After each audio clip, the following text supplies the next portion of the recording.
Lesson 3. The awakening of the conscience. Conscience and subconscious. After the destruction of the continent of Atlantis, the human consciousness was divided into two. The first part was called conscience, and the other part received the name of subconscious. The subconscious was formed by our mistaken habits in life. The subconscious would have to have been made conscious, but unfortunately we lived so erroneously that our two parts became deeper and deeper into a hypnotic sleep, which is our subconscious. The subconscious works specially during the hours of our rest at night and shows itself in our dreams. If the subconscious awakened, all of our conscience could awaken. It is then clear that even during our rest time at night, we would be awake in the superior dimensions and the three-dimensional world. We would be conscious of the transcendental knowledge of the superior dimensions of space. The so-called infra-conscious, subconscious, etc., are only different zones of the already sleeping conscience. It is urgent to awaken consciousness in order to illuminate it and have that clarity, that supra-conscious. Supra-consciousness is the attribute of the intimus, of the spirit. The faculty of the supra-consciousness is intuition. It is necessary to make super efforts so that the supra-consciousness will work, and intuition then becomes strong in us. Remember that the organ that is not used is atrophied. When we do not work with our supra-consciousness, the intuition in us is atrophied. Polyvision is intuitive clairvoyance. It is the divine omniscience. This is the eye of the pineal gland. The chakra of the lotus of 1,000 petals is found there. It is from this gland that we acquire supra-consciousness. Whoever wishes to develop supra-consciousness has to practice internal meditation. If you concentration on the Divine Mother who resides in the depths of our being, you can meditate on her. Then you may request her to put your supra-consciousness into activity. One should meditate daily. It is said that meditation is the daily bread of the wise man. Therefore, with meditation, we can develop supra-consciousness. What is the conscience? It must be made clear that the human being does not have a soul inside him, as we have been told, but that one has a spark of a soul that is called the essence, and that translated into fact, it is called conscience. Here we define what conscience is to establish a difference. Conscience, ordinary conscience, is deeply as if it were in a hypnotic trance. The ordinary conscience of vigilance is related to the 5 senses and the brain. People think they are aware awake, but that is false. People live in a deep dream. Therefore, conscience is wisdom and its foundation is in the truth. Why are we asleep? We have been given an essence, but due to the mechanicity into which we have fallen, and the legion of eyes that has become so prominent in us, and has our consciousness. Because of this imprisonment of the psychic energy by the ego, we are in a deep sleep. And we cannot be owners of ourselves, since the psychological I controls the mind and the emotions within our psychological world. While the conscience is bottled up inside the ego, it cannot awaken. So that we say without fear of any mistake, that this present humanity is completely asleep within its consciousness, and the person is badly related to the world in which he walks and lives, and handles a very low proportion of consciousness. The intellect and the conscience have been confused. A person can be very intellectual, but this does not guarantee that his conscience is awakened. He might know the world in which he walks around in, but he does not all know the world he really lives in, which is the physical body, his mind, and his psyche. It is important to realize that humanity lives asleep with the conscience completely in a dream. People work in a dream state. They walk in the street in that dream-like state. They live and die in a dream. When we can reach the conclusion that everyone lives asleep, we can understand the necessity to wake up. We need to awaken our conscience. We must want the awakening of our conscience. The protagonist of this terrible reality is the obstinate ego. The human being, with respect to his inner state, is a psychological multiplicity, a sum of I's. the illustrated of these tenebrous times render a cult to the I, which has bottled up our conscience. They call it the alter ego, the superior I, and they do not want to realize that both are two sections of the same ego. They both have our consciousness completely asleep. Causes of the conscience being asleep.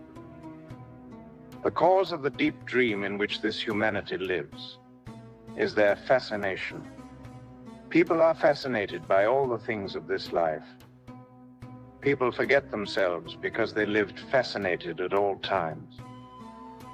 The drunkard at the bar is fascinated by alcohol, the premises, the pleasure, his friends and the women. The vain woman is fascinated before the mirror by the enchantment of herself. Rich and avaricious people are fascinated by their money and their properties. The honest worker is fascinated by the factory and by hard work. The family's parents are fascinated by their children.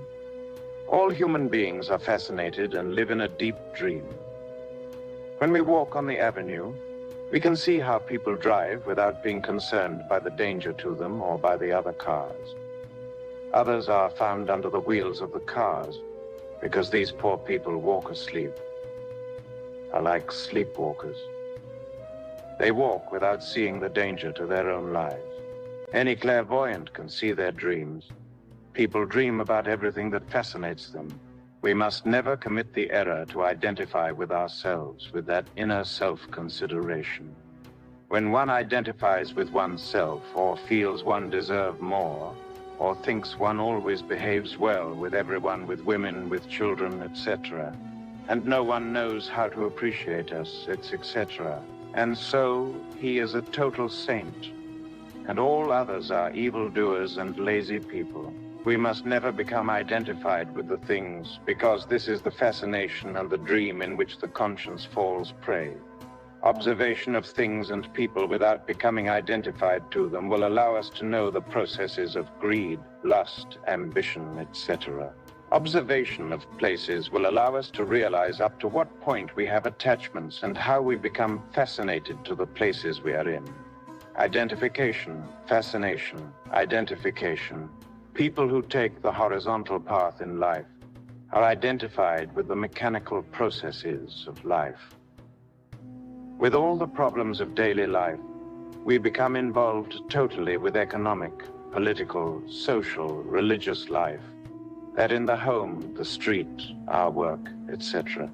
We also become identified with negative emotions, jealousy, desperation, sadness, melancholy, envy, as well as any euphoria. Fascination. People who take the horizontal path are fascinated with their own life, the world, the environment, the possibilities of becoming this or that, or of going here or there, etc. Fascination is to dream with your eyes opened about an uncertain future. It is pure supposition that our life and those related to us will have a life developed in such and such a way, according to our interests.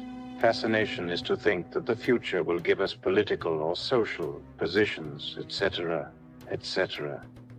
As much as fascination, identification hypnotizes the conscience, and therefore we are victims of circumstances and of pain, suffering, etc., the integral revolution.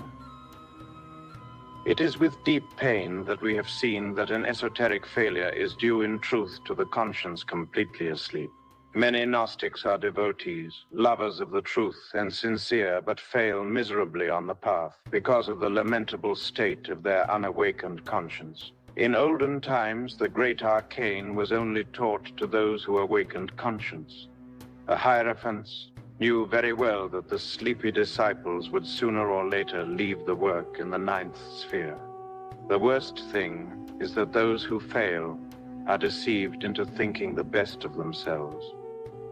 They almost always fall into the ways of a new small school that offers a kind of consolation. And later they say, I didn't continue with the Gnostic lesson because this teaching demands a couple and it is one who will be realized and liberated with the work, and I prefer to work alone. Naturally, all these words of self-consolation and self-consideration are only a self-justification. The work is very deep and very serious, my dears, brothers and sisters, very serious. This is the only way to extirpate, to eradicate all the undesirable, infrahuman, tenebrous elements within our psyche which have imprisoned our essence. As the conscience is awakening, the possibilities for direct experimentation, the work itself, become more and more lucid and continuous. Normally, people have only a 3% of the conscience awake and 97% of the conscience asleep. Unquestionably, when we've gotten 4 or 5% of our conscience awakened, the first sparks of direct experience begin. We can see the difference between the sparks and total conscience, which are different. If someone has 10% of his conscience awakened, liberated, therefore, there will be a greater percentage of lucidity than those who have 4 or 5%. In any case, as the essence is freed, as the ego begins to disintegrate, the capacity for direct investigation will also increase in a progressive and ordered way. It is urgent to realize that it is a set group of psychic energy that are reproduced in the lowest level man has within. These I's fight each other for supremacy. I must read the newspaper, says the intellectual I. I will ride my bike, begin contradicted by the I who likes to do sports. I am hungry, declares the gluttonous I, and then another says I will do this or that. Only through the death of the I can we establish a permanent center of conscience within our own inner essence. That center is called the soul. Only a person with a soul can have true continuation of purpose. Only in a person with a soul will the inner contradictions disappear, and one can find true peace. When the I begins to die, raw material, psychic material, begins to be accumulated, and a permanent center of conscience begins to be established. When the ego, the I, is totally disintegrated, the permanent center of conscience is totally established within us. The capital of psychic material is accumulated when the ego is dying, and all that wasted energy becomes directed towards the formation of the permanent center of conscience, which is the soul. The mystical death is an arduous and difficult task of the integral revolution. Coexistence with one's fellow man, dealing with people, becomes the mirror where we can see our whole body, and those hidden defects come out and arise when unexpected. When we watch in alert perception, we can see them. It is urgent to die from moment to moment. With the death of the I, the soul is born, so that we can have our conscience expressed to its fullness, and therefore have an integral revolution. Practice, observed and observer. This is not to try to be self-observing of one's body or the forms we see, but it's the monitoring of ourselves, and implies that quiet, calm study of all our psychological and intimated processes, emotions, passions, words, thoughts, etc. However, one is not able to begin to change radically if he is not able to say, this desire is an animalesque I, and this person must eliminate, and this egotistic thought is another I which torments me and needs to be disintegrated. Or, this intruder needs to be reduced to cosmic dust. And naturally, this cannot be done if one's attention is not divided between observed and observer. The key is S.O.L, subject, object, place, in Spanish, lugar. This exercise calls for the division of the attention in 3 parts, and we will demonstrate that this offers an acquired degree of conscience over and over again. This triple game of the person's attention is a complete exercise to self-discovery for us to awaken consciousness. It is urgent for us to divide the attention in 3 parts. 1. Subject. 2. Object. 3. Place. Lugar. This is going to allow us to be alert to our thoughts, gestures, actions, emotions, habits, words, etc. And be watchful of ourselves at every moment. Subject. Who am I? O. Object. What am I doing? L. Place. Where am I? Observe the place we are in. Everything that surrounds us to the smallest details of the scene. Remember oneself, even though it seems incredible. When the student is observing himself, he does not remember himself. The students, beyond doubt, do not feel themselves and are not conscious of themselves. It seems improbable, but when the Gnostic student observes himself, his form of laughing, speaking, walking, he forgets himself. Nevertheless, it is indispensable to try to remember oneself while observing. This is fundamental to awaken conscience. This might seem like a triviality, since people ignore the fact that they are asleep and do not remember themselves. Nor do they watch themselves, and do not observe in a meticulous way every detail of themselves. This forgetfulness of oneself is the cause causorum for people being asleep and human ignorance. When one remembers himself and deeply understands this, that at times one is not conscious of oneself, then one is close to awakening consciousness. What we are saying here is to be reflected deeply upon, since it would not be possible to understand this if it is read mechanically. Our readers must reflect on this. People are not able to feel their own mechanicity if not self-observing themselves. To observe the way we speak, laugh, walk, etc., without forgetting oneself, and then feeling that I enter, is very difficult and basic. Nonetheless, it is fundamental in order to awaken consciousness. The great Master Uspensky said, "The first impression this effort produced in me, to be conscious of my being conscious of myself, and to say to myself, I am walking, I am doing this or that, and to keep that I alive. I feel it within me. And when the I was thinking, this person was completely asleep, and not until it withdrew and diminished its intensity of its sensations could I awaken, but only for a very short time." It is necessary to disintegrate the I to cosmic dust, but first we must study it, to know it in the 49 subconscious levels of our psyches, symbolized among the Gnostics by the 49 demons of Yaldabaoth. If a doctor is going to take out a cancerous tumor, first he needs to know about it. If a man wants to dissolve the I, he needs to study it, to become conscious of it, to know it on the 49 subconscious levels of the human machine. During the intimate exploration of the self, with that tremendous super effort to be conscious of one's ego, it is clear that the attention is divided, and here is where we return to the division of one's attention. A part of the attention goes, as it is only logical, towards the effort. The other part goes towards the ego, or pluralized E. The intimate remembrance of oneself is more than just analyzing oneself. It is a new state of consciousness that is only gotten through direct experience. All human beings have had those moments from time to time, states of intimate self-remembrance of oneself, perhaps in a moment of terror, perhaps in one's childhood or some trip when we exclaimed, "What am I doing here?" Or, "Why am I here?" That self-observation is accompanied by intimate remembrance and is terribly difficult, but nevertheless indispensable to self-discover oneself. The pluralized I always want to do the opposite during meditation. It enjoys fornicating when we try to understand our own lustful ways and thoughts.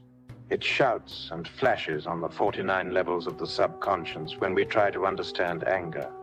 It covets and is greedy when we want to reduce this ego to cosmic dust. Intimate remembering of oneself is to realize all those subconscious processes of me, myself, and I, self-observing our way to thinking, speaking, walking, eating, feeling, laughing, etc., without forgetting ourselves, watching the process of the ego, what is happening inside ourselves on the 49 levels of the subconscious of Yaldabaoth, is very difficult and fundamental in the awakening process. Chakras mentioned by Leadbeater and other authors with relation to the spatial sense as the flowers are related to the tree of life. The fundamental thing is the tree. The spatial sense is the normal operation of the awakened consciousness. Those who are truly awake can see, hear, touch, smell, and feel everything that happens in the 49 subconscious departments of Yaldabaoth. A person truly awake can verify through direct experience all the dreams people have. He can see the dreams people are having in the streets when they work. those who govern, and in all creatures. Whoever wishes to experience reality of what happens in the superior worlds must first wake up consciousness here and now. Conclusion. Dear reader, these pages try to teach you the philosophy of the real meaning of living the moment, and so, as Gnostic students, we are able to perceive that moment with our consciousness, and to live that moment without identifying with the events of this life. The true psychological kakir is the one who manages to extract from within the deepest part of nature, and therefore, ourselves. We need to practice the key S.O.L daily if we really want to know ourselves with that correct intention of eliminating all the defects from our interior that cause us and our fellow men so much damage. This wonderful key given to us in this lesson will allow us to awaken our conscience, which is captive within those psychological aggregates or egos. This key will allow us to awaken conscience from moment to moment and from second to second, and to comprehend with our consciousness what we are doing from instant to instant, what we are thinking, what we are feeling, what words come out of our mouths, how we move, where we are, and who we are. This practice permits us to verify everything we say here in this Gnostic course. Don't trust us, but verify everything with your own experience, and you will be able to have your own opinion about these wonderful destinies that universal Gnosticism proposes for your spirit. With the key S.O.L, we can begin to verify what we are and begin to live free and not be the victim of the circumstances of life or of these disagreeable intruders. Therefore, dear reader, onward to the battle, to be able to conquer true freedom, which is inner freedom.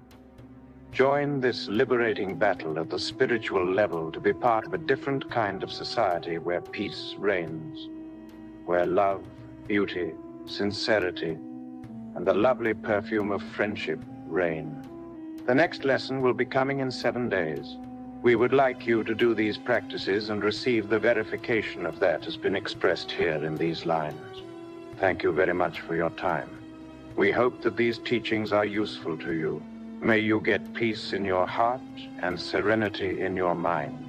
Best regards, the instructor.